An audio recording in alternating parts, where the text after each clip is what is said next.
Hey, what's going on, allies? Welcome back to Free Your Mind. If you're new here, come on in and get this hug. We're here to just lift you up, to support you, love on you, to be non-judgmental of who you are, of what your healing journey looks like. This is a community of support. This is your tribe, if you want it. If you want us, hey, if you want me, this is your tribe. I'm not nobody's guru. This is just a woman telling her story about healing and thriving and just being as transparent and as honest as I possibly can in doing that. So with that being said, I want to talk about consent today. And this is something that's like huge to me because I never had the talk about the birds and the bees, sex, or what it means to be a woman or a girl or any of that. You know what I mean? I was kind of just thrown out there in the wilderness, kind of left to figure it out on my own. The only time I actually did have conversations of somewhat about sex was in high school when, they had that whole thing when they were kind of scaring you with like the sexually transmitted diseases and what they looked like and all that jazz. But I never had that one-on-one talk with mom, parental figure, and anybody about being able to say no and what consent looks like and who can actually, most importantly, give consent. So it wasn't until I am in my position now, which is a breastfeeding counselor, and we watch a lot of webinars. I mean, my team and our fearless leader, we watch a lot of webinars to educate ourselves about how can we best support birthing folk, Especially there's a lot of disparities when it comes to healthcare across the board, when it comes to minority women, especially Black women. And, just educating ourselves about, okay, if we're armed with this information, that means that we can best support our birthing folk. So there was a webinar that I came across by Great Lakes Breastfeeding Webinars. I love them. They have such amazing webinars, man. Like, and you guys know I'm a researcher, so I'm just like, ooh, another webinar? Yes. But their webinar was by this amazing presenter. Her name was called Eri Guajardo Johnson, and she was talking about supporting survivors in postpartum. And I never really made that correlation that my trauma would actually kind of rear its ugly head once again when I got pregnant, and especially when I gave birth, because especially if our abuse consisted of like a caretaker, is we have this skewed vision or perception of attachment. And I did not know that. I mean, how could I, after going through my pregnancy and giving birth, and there were just all these things that were kind of popping up, and I didn't understand and didn't know what was going on with me.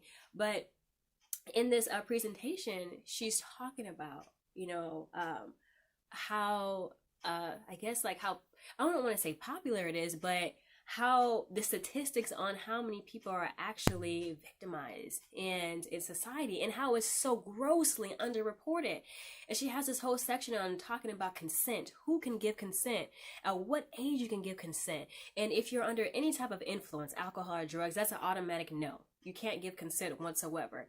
And she also talks about power dynamics, that if you have like a boss or somebody of authority, like at your workplace, and and how you can't even give consent because that's seen as like holding power over someone.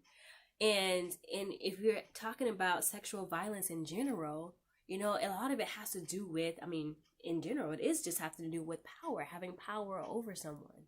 And so this was just kind of like educating myself, even as a woman, as a not only a woman but as a mother. Like, oh my goodness,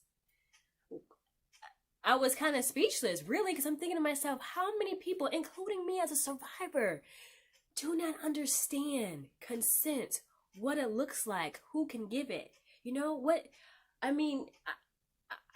I was just speechless right now, really, to be quite honest with you. And I'm just thinking, how many times in my life did I feel like I didn't want to be intimate with someone, but I felt like I had to, or I felt like I couldn't speak, like, it's not always no. Sometimes it could just be a gesture, you know what I mean? Sometimes it could just be something like that. So I asked myself, what does consent look like to me? I know we hear, oh, well, you shouldn't have to, if the chemistry is right, you shouldn't have to ask to kiss her. Ask this one, me right here. Ask me if you can kiss me. Ask me if you can touch me. Ask me if we can be intimate with each other. I don't care if we're hot and heavy. Ask me. Because that's sexy to me. Because that to me tells me that, hey, you're inquiring about my safety with you. You're inquiring and about how I feel emotionally with you, spiritually with you, mentally with you. Like you're holding my vulnerability in a high regard. So yes, ask me. And I think to myself, Ally, what does consent look like to you?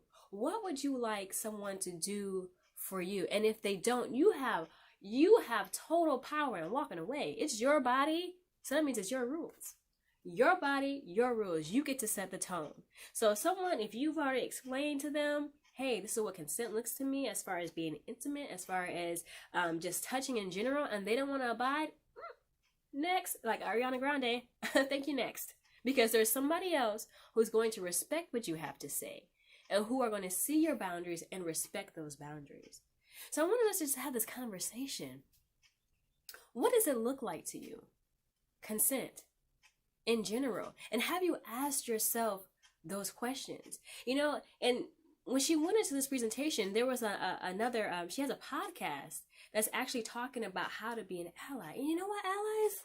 I'm going to be 100% honest with you. I'm an ally and I'm an advocate, but there were certain things that I was doing that was not benefiting victims and survivors. And I was like, ooh, April, we got to check that. We have to make sure that my story is not, I'm not saying it louder than my advocacy. Even though they can go hand in hand, but I want people to feel safe with me. I want people to feel that they can be vulnerable and heard with me and validated with me. And sometimes that means even holding your own story. Like one of my fellow survivors said that. Sometimes it just means like, you know what? Holding your own story because this person needs space. This person needs a platform to be able to express themselves so that they can heal. So I'll link that in the description box as well so you can check out her podcast. But I want us to ask those questions to ourselves. Have you been taught what consent is? And if not, that's okay. There is still time. There is still time to know what consent is, to know that you have every right and the power to say no, whether that's verbally, whether that's physically, what does it look like to you? And know that we're here loving on you because this is a non-judgmental community and we want you to thrive. We want to ask those hard questions to ourselves. We want to be able to give ourselves grace and to love on ourselves. So until next time, ally, check out that webinar.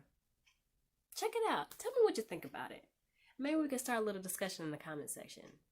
So keep on loving on yourself. Ooh, and keep on granting yourself grace because you deserve it, honey. You deserve it.